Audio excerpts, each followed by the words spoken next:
హైదరాబాద్ జూబ్లీహిల్స్ పరిధిలో ఓ వ్యాపారవేత్త కుమారుడి అదృశ్యం సంచలనంగా మారింది. 10 రోజులుగా విద్యార్థి జయేష్ కనిపించడం లేదు. దీంతో బాధిత తల్లిదండ్రులు పోలీసులకు ఫిర్యాదు చేశారు. కేసు నమోదు చేసుకున్న పోలీసులు దర్యాప్తు చేపట్టారు. ఢిల్లీ పబ్లిక్ స్కూల్లో విద్యార్థి జయేష్ చదువుతున్నాడు. ఇక 10 రోజులుగా జయేష్ కోసం పోలీసులు గాలింపు చేపట్టినా ఎలాంటి ఆచూకీ కూడా లభ్యం కాలేదు. దీంతో ఎవరైనా కిడ్నాప్ చేశారా లేక సిటీలో తప్పిపోయాడా అనే కోణంలో పోలీసులు సమగ్రంగా దర్యాప్తు చేస్తున్నారు.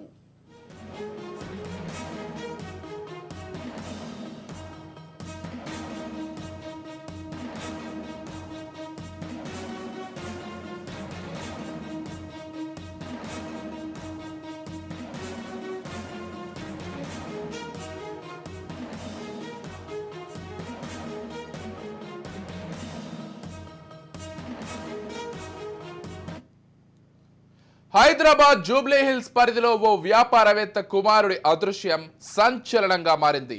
10 రోజులుగా విద్యార్థి జయేష్ కనిపించడం లేదు. దీంతో బాధిత తల్లిదండ్రులు పోలీసులకు ఫిర్యాదు చేశారు. కేసు నమోదు చేసుకున్న పోలీసులు దర్యాప్తు చేపట్టారు. ఢిల్లీ పబ్లిక్ స్కూల్లో విద్యార్థి జయేష్ చదువుతున్నాడు. ఇక 10 రోజులుగా జయేష్ కోసం పోలీసులు గాలింపు చర్యలు చేపట్టినా ఎలాంటి ఆచూకీ కూడా లభ్యం కాలేదు. దీంతో ఎవరైనా కిడ్నాప్ చేశారా లేక సిటీలో తప్పిపోయాడా అనే కోణంలో పోలీసులు సమగ్రంగా దర్యాప్తు చేస్తున్నారు.